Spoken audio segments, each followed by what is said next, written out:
Meadows of the righteous, meadows of the righteous, meadows of the righteous, meadows of the righteous, meadows of the righteous, meadows of the righteous. Alhamdulillahi Rabbil Alameen wassalatu wassalamu ala Sayyidil Anbiya'i wal Mursaleen. Amma ba'd, fa'udhu billahi minash shaitanir rajeem. Bismillahir Rahmanir Rahim. As-salatu wassalamu alayka ya Rasulallah wa ala alika wa ashabika ya Habiballah. As-salatu wassalamu alayka ya Nabiyallah wa ala alika wa ashabika ya Nurallah. Welcome back to our series Meadows of Righteous, episode 13. We have a very interesting topic today, something that is important to Muslim society, and everyone will need to understand this in one way or another. And it's about scholars, the Imam, the leaders of the Muslim community, and their respect, and how we should behave around a scholar, an Imam, or a senior Islamic figure. I'm going to start off with a story that took place many thousands of years ago with the Bani Israel. And what happened was there was this box called the Tabut al-Sakina. And this tabut was a large coffin, or a large box, a chest, which had loads of different relics inside it, relics of the Prophet, from Adam alayhi salam all the way up to the most recent Prophet of that time. He had various different things inside it, like he had the staff of Moses, Musa alayhi salam. He had the certain portrait or certain parts of Adam alayhi salam's life. It had amazingly different types of relics inside this box, very unique and valuable items were placed inside this tabut, and this was passed down from prophet to prophet, and this became a very, very noble, special. It became like the crown jewels, or the national treasure it was, and it was passed down from nation to nation. And there were two very unique qualities of this tabut. Number one, it was carried by angels, and number two, whenever someone would from the Bani Israel, or whoever was the responsible of the box, they would ask a question from the box, they would receive an answer as well. The people of Jalut, they took this box eventually and disrespected this box. They threw it in a place of sewerage, a waste, like a rubbish tip. When they done that, they began to face a lot of hardships, a lot of trials and tribulations, and that became the cause of their kind of collapse, their tragedy. And then Hazrat Talut went forward, and he kind of won this battle.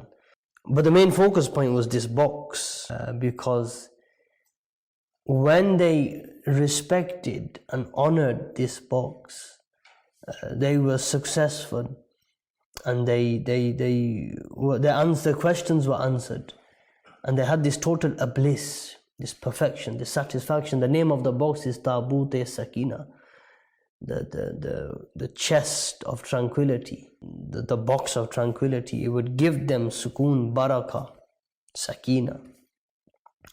So for as long as they respected it and looked after this box, they had victory. They would win wars, and they would get their questions answered, and they would triumph through every type of obstacle. But the moment they disrespected this box, they failed as a society. They lost everything they had because they disrespected this tabut. And one of the most important points was that inside this taboot there were the relics of the Anbiya alayhimus salatu wasalam.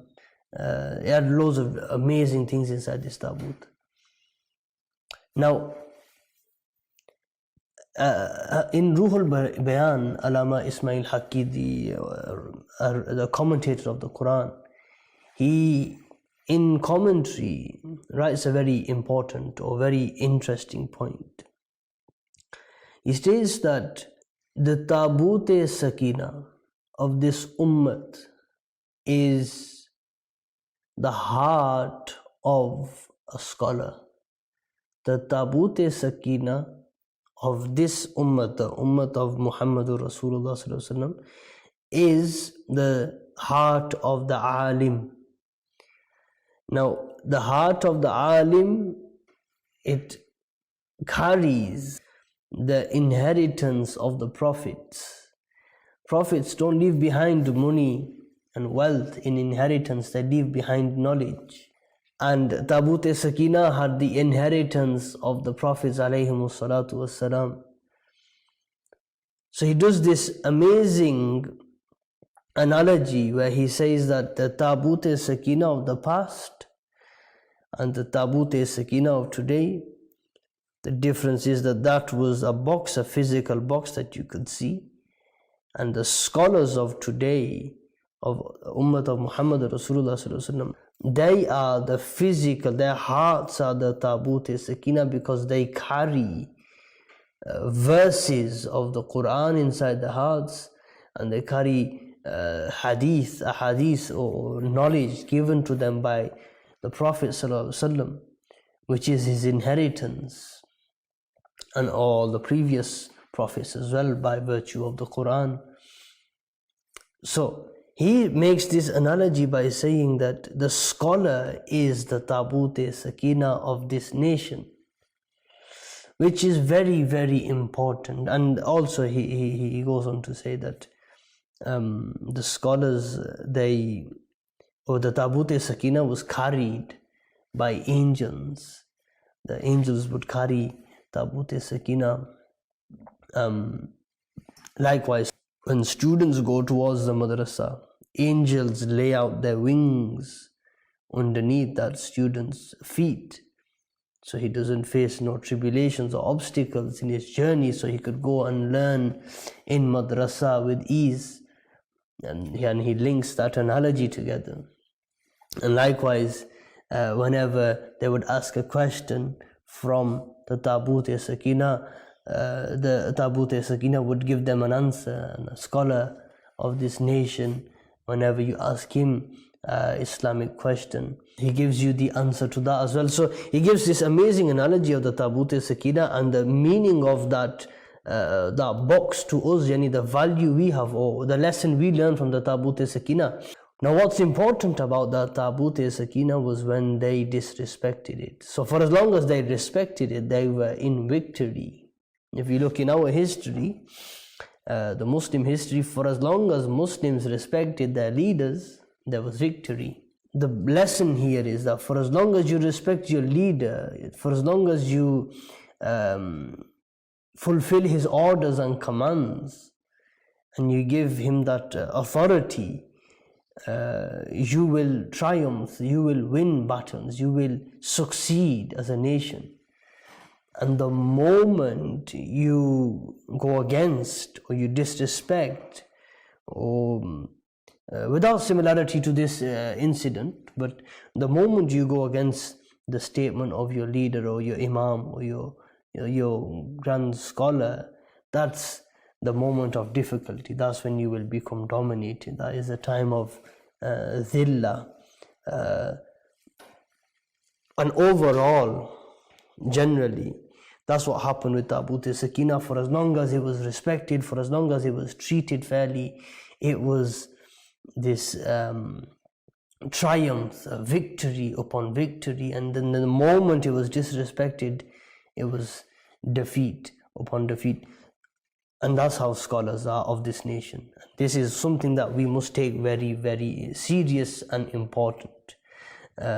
When the imam of a masjid The scholar who has learned the Quran, who has learned the hadith of the Prophet ﷺ, and then he implements that, and someone who has sacrificed his entire childhood and his entire adulthood in serving the madrasas or in serving the masjids. This is a very, very noble act. This is a very, very, very noble act. And for someone to then go and disrespect this person, honestly, he's not losing out on anything. It's mentioned every prophet, alayhi salam, every prophet that ever came, their nation would disrespect them. Every time a prophet would come or send, the nation would reject the prophet. And this wasn't disrespect, or the prophet's respect wouldn't decrease by any way, shape or form. However, the nation's respect would decrease.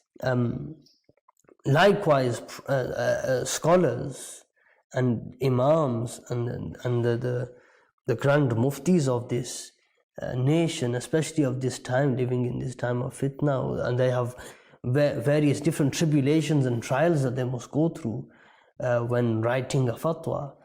Our utmost respect and gratitude should go towards these individuals, and we should support them. And like even it mentions in the Nek A'mal about supporting them financially on a monthly basis, if possible. So our scholars of this nation are very, very supreme and high ranked and high regarded, and we must always keep this in mind when entering into the masjid, for example, or when going into the madrasa. We should always understand that the more respect I give here, more respect I will be given later on. The more khidmah I do in this institute, the more khidmah I do of this scholar, the more khidmah of mine will be done. Allah subhanahu wa ta'ala will give me blessings as well. Scholars are people who deal with the entire community, and they spend their life understanding the problems of society and then finding a solution for that. And then on the platform that they have, they stand or sit and they deliver this, or they write down the issues of society and they deliver these issues around to the people in order for them to have their part of guidance, for them to succeed in living in this life and in the hereafter. So they sacrifice their entire time and their health and their wealth and whatever they have in serving the community, and it becomes a kind of it's only fair if they attain something in return as well, if we give them some sort of appreciation for the time that they have give in serving the religion. The one who understands the Quran the most, he should be the leader. No one should talk over him.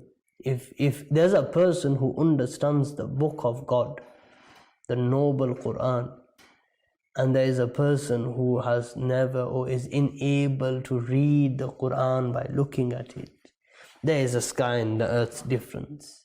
There is a big difference between these two people. One is studying the divine guidance given to him by Allah subhanahu wa ta'ala, and one is not even on the riverbank of that knowledge.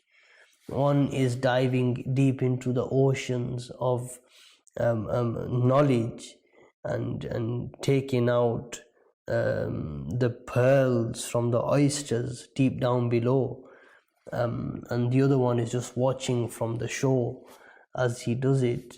There is a sky and earth difference. There is a sky and earth difference. Only the scholars understand how deep they go into that knowledge. And then the one who can barely read, sometimes we see that he is the one who's kind of more vocal. When sometimes in the masjid he kind of speaks out as well. Various times we have seen in certain types of events, if it's a funeral or if it's a burial or a public event, and even though despite the fact that the imam and the scholar, his words and advice should be taken, because he's the most literate and understanding Islamically of how to bury someone, or how to shroud someone, or how to give ghusl to someone, or how to perform the janazah of someone, or whatever it is. But we see often we see that the most illiterate person is speaking up. And this is one of the causes of the Muslim community to fail. This is one of the causes that takes the triumph away from the Muslim community. For Muslims to be strong, they need to give their entire kind of dedication and respect and appreciation to the scholars, to the Imam. And then the Imam will guide you to the right way. If you put your trust and your entire thought into the Imam's words and implement his actions, and this is not any general Imam, this is like the main scholars of the Ahlul Sunnah. When a student of knowledge, remember there's a big difference between a student of knowledge who is learning the Quranic verses and learning the hadith and different sciences of Islamic sciences, he is an amateur, right, compared to a professional, a scholar who is deeply engrossed in the Quran and hadith and different sciences.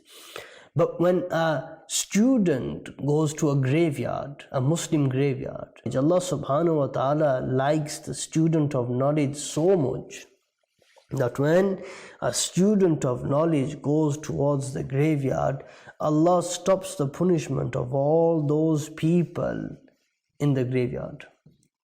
When a student of knowledge goes to a graveyard. Now imagine the rank of a scholar visiting the graveyard. There's a verse in the Quran, Allah subhanahu wa ta'ala says, إِنَّمَا يَخْشَى اللَّهَ مِنْ عِبَادِهِ الْعُلَمَاء, that the only ones who fear Allah sincerely are the ones who are the scholars. The scholars fear Allah subhanahu wa ta'ala wholeheartedly. So we learn from this verse that scholars are fearful of Allah subhanahu wa ta'ala. The rank of a scholar is very, very superior, and we must always remember to acknowledge that and respect that. Allah subhanahu wa ta'ala says, هَلْ يَسْتَوِي الَّذِينَ يَعْلَمُونَ وَالَّذِينَ لَا يَعْلَمُونَ, that are they equal? Who? The ones who know compared to the ones who don't know. So there is a complete different rank, and this is not me saying, this is Allah subhanahu wa ta'ala who says it, that the scholar's rank is completely different to the non-scholar's rank. And we must always remember that we're in a time where social media, on different platforms, various non-scholars are speaking on matters which scholars must be speaking about. This is once again disrespect to the scholars. We must remember where we come from, the education we have, which madrasa we've come from, which institute we've studied in, before we ever make statements, whether it's on social media or whether it's in any type of platform. Remember how easy it is to guide someone, or the effort you put into guiding someone. It's that easy to, or it's more easier to misguide someone. So be very careful in what you suggest, what you say, or the statuses you put on. Get them checked from a scholar.